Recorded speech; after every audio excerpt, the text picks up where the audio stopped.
आपने इस वीडियो का थंबनेल देख लिया होगा कि 2021 के लिए एक संदेश।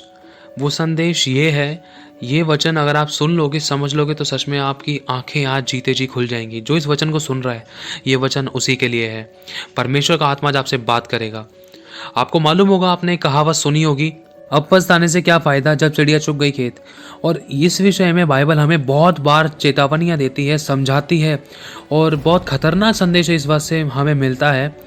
तो दो कैरेक्टर आपके सामने लेकर आना चाहूँगा, इस बात को ध्यान से सुनना। अब आप अपने आप को परखना। परमेश्वर का वचन दोधारी तलवार से भी ज़्यादा चौखा है और जीवित और प्रबल है, जो सुनने और सुनाने वाले को आर पार छेद देता है। और दो कैरेक्टर हैं जो आपके सामने अभी पेश किए जाएंगे। एक का नाम है लाजर, जो घाव से भरा हुआ और दर्द पीड़ाओं से भरा हुआ और परेशानियों से भरा हुआ एक धनवान व्यक्ति के घर के बाहर डेवड़ी के पास छोड़ दिया जाता था। वो धनवान व्यक्ति बहुत शाही वस्त्र पहनता था, उसका खाना पीना बहुत अच्छा था और रोज़ाना बहुत बेस्ट तरीके से उसका चाल चलन, उसका खान पान और उसका रहन सहन बहुत एक शाही घराने की तरह होता था, एज लाइक राजा महाराजाओं की तरह। और जब भी वो धनवान व्यक्ति खाना पीना खाता था तो रोटी वगैरह खाने के बाद अपने हाथ रोटी से पोंछकर, उसी रोटी से अपने मुंह को पोंछकर और खाना पीना खा के जो भी बचता था, जो भी जूठन बचती थी, वो बाहर उस लाजर के पास फेंक दी जाती थी। जो लाजर उसकी देवड़ी के बाहर पड़ा रहता था, जिसके घाव को कुत्ते चाटते थे, जो घाव से भरा रहता था और जो रोता था, भिलकता था, हर दम वो परमेश्वर का धन्यवाद करते हुए उस रोटी को खाता था और बहुत शुक्रिया अदा करता था। पिता तेरा धन्यवाद, तूने मुझे रोटी दी। हर बात में पिता का शुक्रिया अदा करता था।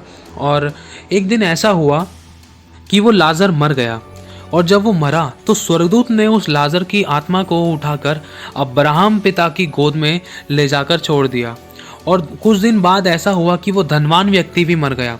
और जब वो धनवान व्यक्ति मरा तो कुछ ऐसा हुआ, जब उसकी आंख खुली तो उसने अपने आप को अधोलोक में पड़ा हुआ पाया, आग में तड़पता हुआ पाया। और इसमें एक बात कहना चाहता हूँ कि जब धनवान व्यक्ति की आंख खुली तो उसने जब देखा, तो मतलब जब कोई बंदा, कोई व्यक्ति अगर अधोलोक में भी है ना, तो वो देख सकता है, क्योंकि बाइबल में लिखा है जब उस धनवान व्यक्ति ने अपनी आंख उठाकर देखा, उसकी जब आंख खुली तो उसने अपने आप को ज्वाला में तड़पता हुआ पाया। और उसने अपने आप को जब देखा कि वो ज्वाला में तड़प रहा है, और उसकी नज़र जब ऊपर की ओर उसने उठाया तो देखा कि वो एक लाजर को अब्राहम पिता की गोद में बैठा हुआ देख रहा था। वो लाजर वही था जो उस धनवान व्यक्ति की डेवड़ी के बाहर पड़ा हुआ रहता था, जो उसकी झूठन खाता था। तो उसने कहा, अरे ये तो मेरी झूठन खाता था, ये वहाँ कैसे पहुँच गया अब्राहम पिता की गोद में। तो उसने ज़ोर से चिल्ला कर आंखें भर भर के कहा कि हे पिता अब्राहम, हे पिता अब्राहम, दया करके वहाँ से लाजर को यहाँ मेरे पास नीचे भेज दे, ताकि वो अपनी उंगली को पानी में भिगोकर मेरी जीभ को ठंडा करे। मतलब एक आत्मा दूसरी आत्मा को देख भी सकती है। एक लोक से दूसरे लोक में एक मनुष्य की आत्मा देख सकती है और समझ सकती है और महसूस भी कर सकती है। आत्मा की आंखें भी होती हैं और वो महसूस भी करती है और वो देखती भी है। और उनकी उंगली भी होती है, उनके चेहरे भी होते हैं, बिल्कुल शरीर के रूप में, शरीर के समान होते हैं, जिसमें जैसे हम शरीर में एक चोटी भी अगर हमें कोई काट लेती है, अगर कोई सुई भी अगर हमें चुभ जाती तो हमें एहसास होता है। तो एक स्पिरिट वाला शरीर ऐसा ही होता है जिसमें सब कुछ महसूस होता है। तो उस धनवान व्यक्ति ने जब जो आग में तड़प रहा था, जब उसने कहा कि हे पिता अब्राहम, कृपया करके, दया करके यहाँ पर अब उस लाजर को भेज दे, ताकि वो अपनी उंगली को पानी में डुबोकर मेरी जीभ को ठंडा करे, क्योंकि मैं यहाँ पर इस ज्वाला में तड़प रहा हूँ। तो उस समय पिता अब्राहम ने कहा कि देख, तू ध्यान रख, स्मरण कर कि तू अपनी अच्छी वस्तुएं पा चुका है, तू अपनी अच्छी ज़िंदगी पा चुका है और तूने सब कुछ अपनी ज़िंदगी में एंजॉय किया। जब तूने एंजॉय किया वो तेरा सही समय था, लेकिन तूने अपना बुरा समय नहीं देखा। लेकिन इस बात का ध्यान रख, तेरे सामने एक लाजर था, तूने उसकी मदद और सहायता नहीं करी। तूने अपनी अच्छी वस्तुएं पाई, तो इसलिए यहाँ पर तू आज अपनी बुरी वस्तुएं भोग रहा है। और लाजर ने अपना सारा बुरा समय बिताया, उसकी मदद करने के लिए तू खड़ा नहीं हुआ, उस समय तू वहाँ पर मौजूद था। और लाजर ने बुरी वस्तुएं पाई, लाजर ने अपना बुरा टाइम देखा, तो आज वो यहाँ पर मेरे साथ स्वर्ग लोक में है, अच्छी ज़िंदगी पा रहा है। और ध्यान रख, ना तो यहाँ से, ना तो मेरे पास स्वर्ग लोक में से, ना तो तेरे पास कोई अधोलोक में जा सकता, और ना ही तेरे अधोलोक में से कोई मेरे पास स्वर्ग लोक में आ सकता, क्योंकि तेरे और मेरे बीच में एक बहुत गहरी खाई है, बहुत गहरा गड्ढा है। इस बात का ध्यान रख। तब उस धनवान व्यक्ति ने जोरों से चिल्लाकर कहा, हे पिता अब्राहम, दया कर, दया कर। और एक बात मैं तुझसे कहना चाहता हूँ कि मेरे पृथ्वी पर 4 भाई और हैं। कृपया करके लाजर को मुर्दों में से जिलाकर वहाँ पर मेरे भाइयों के पास भेज दे, ताकि वो यहाँ पर ना आए, जिस कारण मैं यहाँ पहुँचा हूँ। मैं नहीं चाहता कि मेरे भाई भी इस दर्द को सहें, इस मृत्यु को सहें, इस अधोलोक की ज्वाला में तड़पे। मैं नहीं चाहता, इसीलिए मैं चाहता हूँ कि तू अब उस लाजर को वहाँ पर पृथ्वी पर मेरे भाइयों के बीच में भेज दे, ताकि वो उसकी गवाही सुने और उस पर विश्वास करे कि हाँ, कि उनका एक भाई अधोलोक में तड़प रहा है और उसी ने मुझे भेजा है। तो उस समय पिता अब्राहम ने कहा, देख, इस बात का स्मरण कर, याद कर कि तेरे पास भी भविष्यद्वक्ता और मूसा की व्यवस्था, भविष्यद्वक्ताओं की पुस्तकें भी हैं। परमेश्वर की योजना तेरे पास थी, लेकिन तूने उसको स्मरण नहीं किया, तूने उसको नहीं पढ़ा, ना ही तू उसके अनुसार चला। तू अपने ही रुतबे में, अपने ही घमंड में, तू अपने ही बातों के कामों में, अपनी ही बुद्धि, ज्ञान और समझ के अनुसार चला। तूने भविष्यद्वक्ताओं की पुस्तकों पर मनन नहीं किया और ना ही तूने मूसा की व्यवस्था पर मनन किया। इस बात का तो ध्यान रख।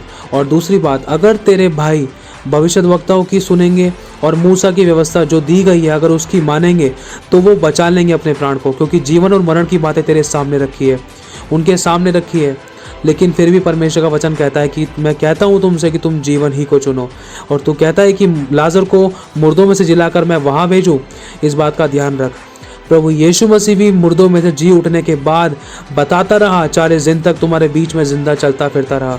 उसका विश्वास किसने किया? उसको लोगों ने जीते जी क्रूस पर चढ़ा दिया और उसके जी उठने के बाद भी उसका इनकार कर दिया। तो इस बाइबल की सच्ची घटना से हमें ये शिक्षा मिलती है। एक बात आपके सामने पेश करने जा रहा हूँ। खुदा का आत्मा आपकी मन की आंखें ज्योतिर्मय करे और आपको ज्ञान और प्रकाश का आत्मा दे। मनुष्य की आंखें 2 बार खुलती हैं, उसमें से उसको सिर्फ एक ही मौका मिलता है। एक तो जीते जी, अगर जीते जी किसी मनुष्य की आंखें खुल गई ना, तो वो धनवान व्यक्ति की तरह अधोलोक में ना तो तड़पेगा और ना ही उसमें जा पाएगा। अगर मरने के बाद खुली तो उसको कोई वहाँ से बचा नहीं सकता, क्योंकि परमेश्वर का वचन जीवित और प्रबल है, क्योंकि परमेश्वर अपने वचनों से बंधा हुआ है। उसने जब पाप के कारण अपने बेटे को छोड़ दिया था, जब यीशु मसीह ने हम पूरे जगत के पापों को, पूरे मानव जाति के पापों को अपने ऊपर ले लिया था, तो यीशु मसीह ने गवाही दी थी, कहा था कि हे मेरे पिता, तूने मुझे क्यों छोड़ दिया?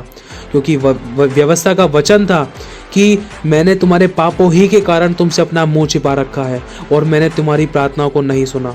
क्योंकि वचन कहता है कि परमेश्वर पापी से प्रेम करता है और पाप से बैर करता है, पाप से नफरत करता है। और एक आखिरी बात कहना चाहूँगा, बहुत से ऐसे लोग थे जिन्होंने ठोकर खाई और ठोकर खाने के बाद मौका भी नहीं मिला उनको उठने का। और मैं फिर से कहना चाहता हूँ कि बहुत से ऐसे थे जिन्होंने ठोकर खाई, जिनको मौका भी नहीं मिला दोबारा से संभलने का, या दोबारा से ऊंचा उठने का, या दोबारा से अपने आप को संभालने का, या दोबारा से अपनी ज़िंदगी को सही बनाने का, सही रास्ते पर चलाने का। इसलिए एक बात और कहना चाहता हूँ, क्योंकि एक कैरेक्टर बाइबल में ऐसा दे रखा है जिसका नाम है एसाव। एसाव को मन फिराव का अवसर भी नहीं मिला। बस इतना कहना चाहूँगा, अगर जीते जी हमारी आँखें खुल गई, क्योंकि हमारे पास यीशु भी है, परमेश्वर भी है, व्यवस्था भी है, परमेश्वर के याजक भी हैं। और वचन कहता है कि पत्थर पे पत्थर भी ना छूटेगा जो ढाया ना जाए। पत्थर चिल्ला उठेंगे। गवाही, ये दीवारें, ये पलंग, ये मेज, ये कुर्सियाँ, ये पेड़ पौधे, धरती आकाश गवाही देंगे कि हाँ, इस व्यक्ति को परमेश्वर का वचन दिया गया, इसको आज्ञाएँ दी गई और इसने आज्ञा का पालन किया। हमारी आंखों के सामने इसने आज्ञा का पालन किया। और आखिरी बार आपसे कहना चाहता हूँ कि वचन कहता है पाप की मजदूरी तो मृत्यु है और आज्ञा पालन की मजदूरी पृथ्वी पर बहुतायत का आशीषित जीवन और स्वर्ग में अनंत काल का जीवन है। अब चुनाव हमारे हाथों में है कि हम इन सभी बातों को जानकर, परमेश्वर की व्यवस्था को जानकर, परमेश्वर के वचन को जानकर, यीशु मसीह की क्रूस की मृत्यु को जानकर और उसके जी उठने को जानकर, हर बात के पक्के प्रमाणों को जानकर, उसके अंत के दिनों के बारे में चिन्हों को जानकर अपने आप को क्या हम उसके ग्रहण योग्य बनाते हैं? क्या हम उसके लिए अपने आप को तैयार करते हैं, या हम इन सब बातों को इग्नोर करके अपनी अभिलाषों में डूबकर परमेश्वर को छोड़कर, त्याग कर अपनी इच्छा को पूरा करते हैं?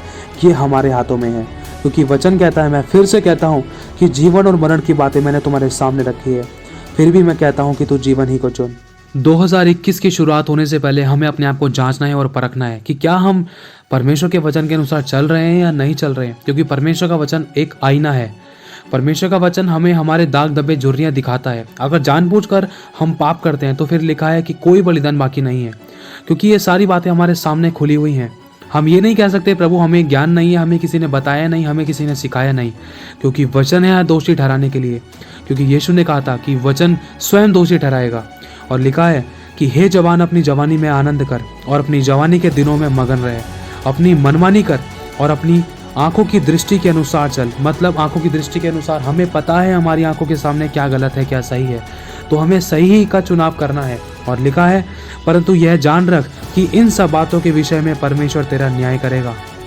लिखा है 2 कुरिन्थियों 5:10 में, क्योंकि अवश्य है कि हम सब का हाल मसीह के न्याय आसन के सामने खुल जाए कि हर एक व्यक्ति अपने अपने भले बुरे कामों का बदला जो उसने देह के द्वारा किए हो पाए। बस इतना कहना चाहूँगा, हमारी ज़िंदगी की पुस्तक लिखी जा रही है। खुदावन के हाथों में है कलम, वो जब चाहे कुछ भी कर सकता है। जीवन और मरण की बातें उसने हमारे सामने रखी है, फिर भी मैं कहता हूँ कि तू जीवन ही को चुन। प्रभु आपको ज्ञान और प्रकाश का आत्मा दे और आपको 2021 के लिए मजबूत और सामर्थ्य रूप से इस्तेमाल करे और तैयार करे प्रभु के आगमन के लिए। आमीन।